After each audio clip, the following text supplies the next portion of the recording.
All right then, on the show this week, a first ever look inside Syria's infamous Sednaya prison, where the Assad regime used to systematically torture inmates. Bangladesh relaxes visa rules for Pakistan, adds to India's worries. Protests erupt in Kenya over rising femicides. And Pushpa 2 breaks all records at the worldwide box office. From Raj Kapoor's timeless classics to the Allu Arjun starrer Pushpa 2, Indian cinema is boosting the country's soft power like never before. All that and much more coming up on Voice of the Global South. Our cover story is about a notorious prison in Syria, the horrors of which are finally out in the open. The Sednaya prison was out of bounds for the world when the Assad father and son duo ruled Syria. But after the fall of the Assad dynasty, the world gets to see the inside of this prison for the first time in decades. We take you on a never-before tour of Sednaya, from high in the sky to deep underground, to uncover its dark and dangerous secrets. Human rights organization Amnesty International called it a human slaughterhouse. This is a story of terror, torture, and tyranny. A warning: some viewers may find the images and videos disturbing. Viewer discretion is advised.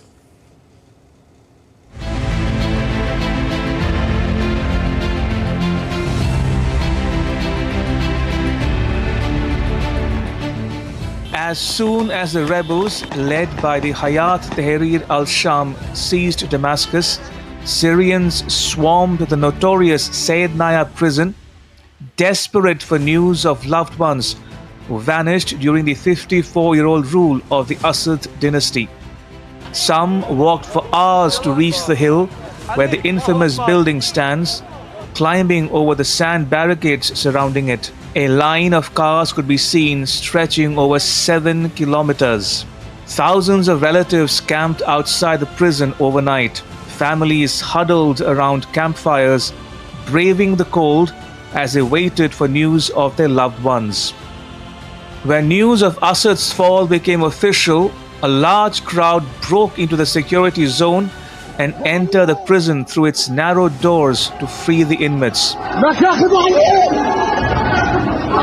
Videos on social media showed dozens of gaunt men emerging from the dark holding cells. Shaven-headed, near-skeletal prisoners looked visibly stunned, barely able to give their names or say where they were from. Some were too weak to walk. They had to literally crawl their way out of the prison. Others were carried out by their fellow inmates. Among those freed were young children held with their mothers.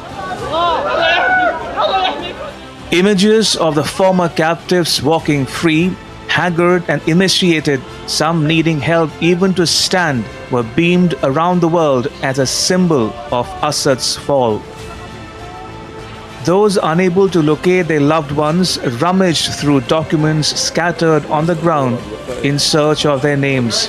Thousands of the intelligence files lay abandoned, many of them scattered on the floor, detailing the activities of ordinary citizens subjected to draconian surveillance by security service agents. When their search ended without success at Sednaya, many rushed to the Harasta hospital for news. Rima Mohammed Adil Al-Turk, and this is my brother's name, Adnan Al-Turk, from Al-Kaboon neighborhood. The hospital is located 30 kilometers south of the prison complex. It served as a main center for collecting the bodies of detainees. The bodies would be sent to Harasta from Sednaya, and from there they'd be transferred to mass graves. At least 35 corpses exhibiting signs of torture were found at the hospital.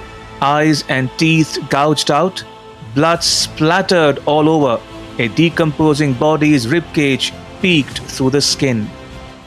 We received 35 bodies, all from Sednaya. Bodies, as you can see, are mutilated and dismembered, unidentifiable. God our Safis and the best disposer of our affairs. The bodies were placed in white plastic bags or wrapped in white cloth, some stained with blood. Corpses had pieces of cloth or adhesive tape bearing scribbled numbers and sometimes names. Some had recently been killed. While some of the dead were wearing clothes, others were naked. People were either screaming or covering their noses from the stench. Elsewhere, people forced open the steel doors of mortuary refrigerators to see if their friends or family were inside. Videos and photographs showed bodies wrapped in blood-stained white shrouds piled up inside a refrigerated room at the hospital. Using only the light on their mobile phones, wailing men and women examined disfigured bodies lying in a darkened hospital morgue for signs of their relatives. There are distinguishing features, like a tattoo, a wound, any distinguishing sign. This is for general forensics. For forensic dentistry, we do a dental study. There are forensic dental specialists who study the teeth, checking if there are extracted or replaced teeth. And through this, their families can identify them too. Sednaya, a grim symbol of the Assad regime's atrocities, sits atop a hill on the outskirts of Syria's capital, Damascus. The military-run facility, located 30 kilometers north of the capital, is one of Syria's largest detention centers. The complex is surrounded by barbed wire. A recently captured drone video has revealed images of the infamous prison complex. The Y-shaped building resembles a three-bladed ceiling fan. The prison was constructed in the 1980s to accommodate 5,000 inmates, but since a civil war erupted in 2011, it housed between 10,000 to 20,000 people, many of whom were opponents of the Assad regime. Since the 2011 uprising, more than 100,000 people have died in Syrian prisons, often under torture, according to the Syrian Observatory for Human Rights, a United Kingdom-based information office which has documented human rights abuses in Syria. It says that 30,000 people had been detained at Sednaya, where detainees endured some of the worst torture, with only 6,000 released. Sednaya was notorious for the use of torture and human rights abuses. The regime deliberately held detainees under inhumane conditions, subjected them to repeated torture, and systematically deprived them of food, water, medicine, and medical care. Weekly and sometimes bi-weekly executions were carried out by hanging in the early years after the 2011 civil war. Up to 50 individuals were executed at a time. The methods of torture included holding the detainees in painful stress positions for prolonged periods of time, burning with car battery acid, the pulling of fingernails, electrocution, scalding with boiling water, and rape. Other common methods of torture included the dulab, forcibly contorting the victim's body into a rubber tire, and falaka, flogging on the soles of the feet. Former detainees told us of being held in stress positions. For example, their wrists were bound over their heads and then suspended from the ceiling with just by their wrists. Then they were beaten, they were electric shocked, there was sexual violence, psychological torture, and usually all these different forms were used together in a combination. So during almost every interrogation, detainees faced this catalogue of horrific ill treatment. The cells that were used for solitary confinement are so small that there isn't even space to lie down. Inside the solitary confinement cells, there was water and mud on the concrete floors. Each had a single metal bowl for food. Excreta lay around. As many as 80 prisoners per cell were crammed into the larger ones, forcing inmates to take turns to sleep, recalls a former detainee. A former prisoner told Amnesty in 2016 that there are 48 solitary confinement cells in one ward, measuring just 1.8 meters by 2 meters or 2 meters by 2.5 meters. They were allegedly often used to lock up 15 people, with light being filtered through tiny holes and only for few hours a day. Group cells were even more cramped, with 28 prisoners packed inside, and they had to kneel, their backs to the door and their hands covering their eyes each time a guard came in, recalled the witness. Sednaya is like a silent prison. There is a severe silence. The people can't raise their voice or speak freely. Anyone who raises their voice is subject to punishment. When we were beaten in front of the cells, I had seen a lot of blood on the floor. There was a rancid and bloody smell. Sednaya now stands empty. More than 4,000 inmates were freed by the Islamist-led rebels. Reports say more than 30,000 people were either executed or died as a result of torture, starvation, or lack of medical care between 2011 and 2018. And with so many bodies, the authorities were forced to use rooms lined with salt as makeshift morgues to make up for the lack of cold storage. Bangladesh has removed the requirement for Pakistani citizens to get a security clearance before applying for a visa. Dhaka has also lifted some other curbs on Pakistan. The moves pose a serious risk to India's security. The attacks on Hindus, followed by the arrest of former ISKCON member Chinmoy Krishnadas, have further fueled tensions between India and Bangladesh. Ragini Sudhir Chore reports.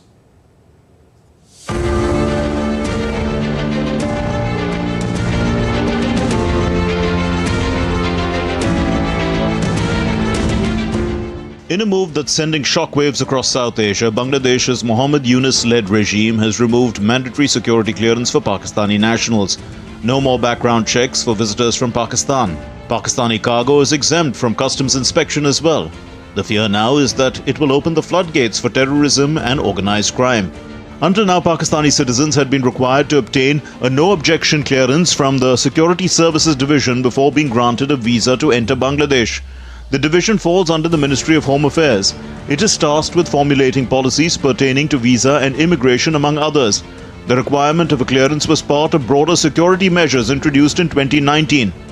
The latest announcement officially removes the condition. These decisions, effective since the 2nd of December, have stunned security analysts in India, which shares a long land boundary with Bangladesh. Lifting the curbs renders India's northeastern states more vulnerable than before to various transnational security threats.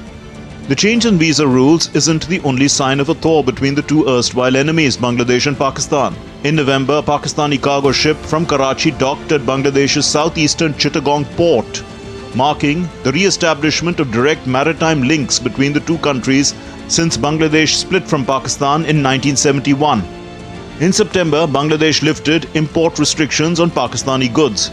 Earlier, all goods coming from Pakistan had to be offloaded onto other vessels, mostly belonging to Sri Lanka or Malaysia, before they reached Bangladesh. These vessels had also required a mandatory physical check by Bangladeshi authorities. Why does this matter? Pakistan has long been accused of state-sponsored terrorism. By removing safeguards, Bangladesh risks becoming a transit hub for Pakistani terrorist organizations such as Lashkar-e-Taiba, which carried out the 26 November 2008 terror attacks in Mumbai that killed more than 170 people. Even more worrying is the customs exemption for Pakistani cargo. Without an inspection, weapons, explosives, counterfeit Indian currency, and narcotics could easily flow through Bangladesh into India. It has a direct bearing on India's national security, economy, and social fabric. Dhaka has taken some other decisions too. Pakistani students have since been allowed to study in Dhaka University. The Sheikh Hasina government had imposed a ban on them in 2015. Also, direct flights between the two nations are expected to resume after a 6-year interval. The last direct flight between Pakistan and Bangladesh was completed in 2018. A Dhaka-Karachi direct flight is in the works. A private aviation company, US Bangla Airlines, is understood to be involved in the preparations for the same. India, which shares a porous border with Bangladesh, is particularly vulnerable. Bangladesh's new policies could allow insurgents and smugglers to cross over undetected, fueling separatist movements and violent attacks. India's Foreign Secretary Vikram Misri visited Bangladesh on the 9th of December. He delivered a firm message to Dhaka: safeguard the Hindus in Bangladesh and address security risks. Bangladesh has since acknowledged the severity of hate crimes against Hindus and other minorities. India's Ministry of External Affairs said that the Foreign Secretary Misri also raised some regrettable incidents of attacks on cultural, religious and diplomatic properties. The interim government, headed by the Nobel laureate Muhammad Yunus, has promised further investigations. But the international community remains skeptical. Britain and the European Union have raised the attacks on minorities in their parliaments and urged Dhaka to act decisively. The day after the Indian diplomat concluded his visit to Dhaka, Yunus's press secretary Shafiqul Alam confirmed 88 cases of communal violence targeting minorities, primarily Hindus, since the departure of the former Prime Minister Sheikh Hasina in August. The cases were filed between the 5th of August and the 22nd of October. 70 arrests have been made so far. The arrest of a Hindu monk, Chinmoy Krishna Das, has fueled bilateral tensions. A Bangladesh court has rejected his bail plea. India has seen a number of protests against the arrest. The textile industry in India's western city of Surat is seeking a ban on Bangladeshi garments imports. This after some in Bangladesh called for a boycott of Indian textiles and burnt Surat-made saris, provoking outrage among Surat's textile merchants. Ragini Sudhir Chore for DD India. Did you know that 97 women have been killed over 3 months in Kenya for just being a woman? That's one woman a day. Femicide, the intentional killing of a woman or girl because of her gender, is rampant in this East African nation.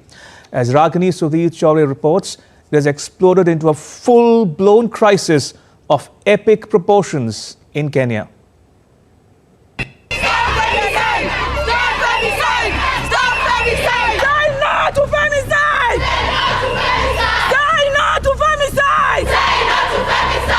A silent epidemic of femicide and gender-based violence is sparking an outrage in Kenya. Protests are rampant. In the heart of Nairobi, hundreds of protesters march towards the country's parliament demanding justice. They shout, "Shame on you!" But their peaceful rally is met with tear gas, chaos and arrests. Instead of listening to them, police use brutal force to disperse the protesters. Among those arrested is Irungu Houghton, the executive director of Amnesty International Kenya. Amnesty International and the Law Society of Kenya condemn the police action, calling it a chilling attack on democracy and freedom of expression. It's a bitter irony. Women demanding an end to violence are met with violence themselves. With just our lip gloss and water bottles, they are lodging tear gas canisters at us. We were not even armed. We were just trying to make sure that everybody is aware that this is a crisis, this is a pandemic that we need to fight against. Between August and October 2024, at least 97 women have been murdered. That's at least one woman per day. And their numbers are only rising.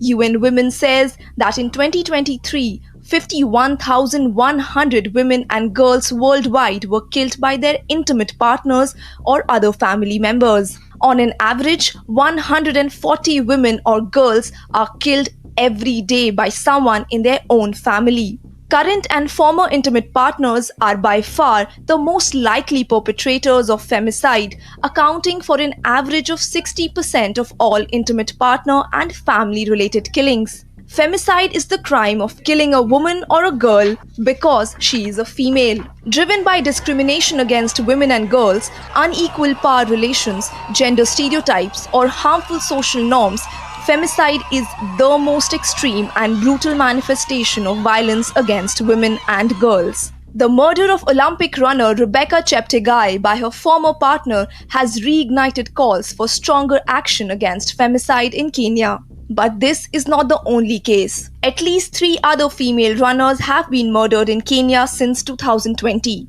The death of long-distance runner Agnes Tirop, who was murdered in 2021, has left lasting effects. Edith Mutoni, a national star, was found dead the same week. In April 2022, athlete Damaris Mutua was strangled to death by her Ethiopian boyfriend. Kenya has the dubious distinction of having one of the highest femicide rates in Africa. 47 women are killed each week in Kenya. UN Women reports that in 2023, Africa was the region with the largest absolute number of killings and with the highest level of violence relative to the size of its female population. What fuels this violence? Experts point to deeply ingrained patriarchy and a justice system that often turns a blind eye to them. The practice of female genital mutilation, or FGM, also known as female genital cutting, compounds the problem. Women are silenced not just by fear but by poverty and systemic neglect. More than 41% of married women in Kenya report physical abuse. Child marriages and wife inheritance further perpetuate the vulnerability and defeat of women. Yet, cases go unreported, normalized, hidden, and often than not, simply ignored. Economic disparities play a significant role in intensifying femicide in Kenya. Poverty and lack of access to education, healthcare, and employment opportunities disproportionately affect women. Many cases of domestic violence go unreported because of fear, stigma, or lack of trust in the justice system. Last month, Kenya's President William Ruto committed $700,000 to a campaign against femicide, calling gender-based violence tragic and unacceptable. But women say they want action, not promises. From Nairobi and Mombasa to Laudwar, their voices are growing louder.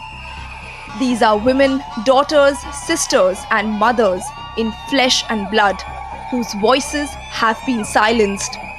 The message is clear. Enough is enough, and their outcry is becoming hard to ignore. Women and men unite in demanding change. They are calling for stronger laws, better enforcement, safe spaces for survivors, and an end to harmful practices such as FGM. UN Women's Regional Director for East and Southern Africa, Anna Mutavati, says, "We must support survivors before violence escalates to murder." The question confronting Kenya and the rest of the world is this: should a woman fear for her life simply because she exists? Ragini Sudhir Chore for DD India. Pushpa 2, The Rule, is breaking all records at the box office, not just in India but around the world. The Allu Arjun star has already collected $100 million in ticket sales. It surpassed Hollywood's Interstellar at the North American box office. It's become the Indian film with the highest opening in Australia and New Zealand, and it could soon become the highest grossing Indian film overseas. Ragini Sudhir Chore tells you how Indian cinema is taking over the world.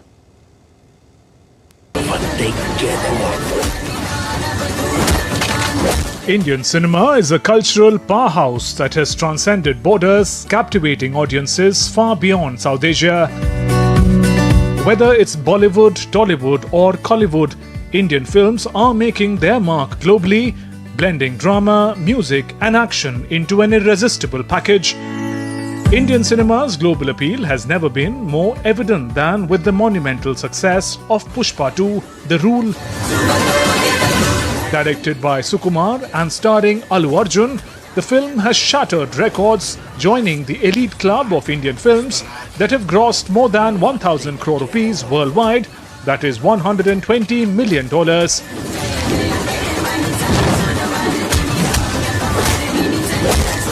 The impact isn't just local. The movie has dominated international markets, even surpassing re-release of Christopher Nolan's Interstellar at the North American box office in its opening days, a testament to India's growing influence on the global stage.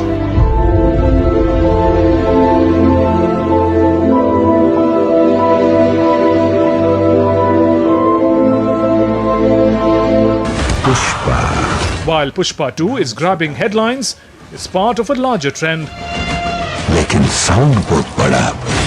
Over the past 2 decades, Indian cinema has evolved from a regional phenomena into a global force. Dangal raked in more than 2,000 crore globally, that is $235 million globally. Dangal actor Amir Khan has significant fan following in China.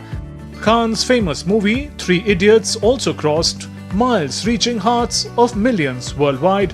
Goes to Natu Natu RRR. RRR, with its Oscar-winning track, This is the first nomination in Natu Natu, demonstrates how Indian storytellers are resonating with audiences worldwide. in RRR. These films aren't just commercial successes, they're cultural ambassadors showcasing India's heritage, creativity and innovation.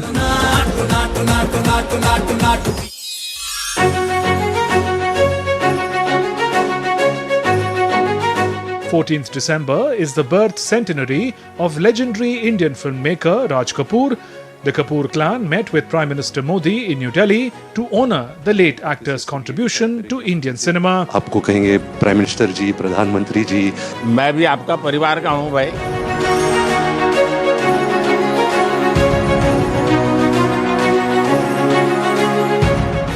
Prime Minister Modi lauded Kapoor's work for laying the foundation of India's soft power.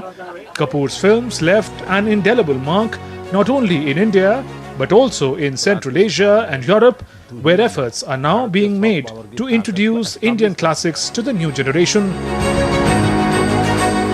मुझे लगता है कि central Asia में बहुत बड़ी ताकत है जी। हमें पुनर्जीवित करना चाहिए, हमें इसको नई पीढ़ी तक जोड़ना चाहिए और एक लिंक बने वैसा कोई क्रिएटिव वर्क करना चाहिए। Indian actors and filmmakers have made a mark globally.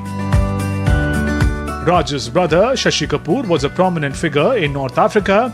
His film with Sharmila Tagore was a popular gig in Algeria in the 1980s, especially the song Tera Mujhse Hai Pehle Ka Naata Koi. Tera mujhse hai pehle ka naata. रिश्ते में तो हम तुम्हारे बाप होते हैं। Egypt is a big fan of Big B, Amitabh Bachchan. He received the 2001 Actor of the Century Award at the Alexandria International Film Festival in Egypt. Bollywood's King Khan, Shah Rukh, is a prominent face in West Asia and Indonesia. India is making rapid strides at the Oscars as well. It is another reflection of its global cinematic reach. From Gulzar's iconic Jai Ho to RRR's Natu Natu, Indian cinema continues to shine on the world's most prestigious stage. These achievements underscore the creativity, innovation and resilience of Indian filmmakers. Goes to Natu Natu RRR. From Raj Kapoor's timeless classics to the blockbuster energy of Pushpa 2, Indian cinema is truly a beacon of creativity and cultural pride. This is more than entertainment. It's India's story told through lens of art and imagination. Ragini Sudhir Chore for DD India. And with that, it's a wrap on this week's edition of Voice of the Global South. Thanks for watching. Bye-bye.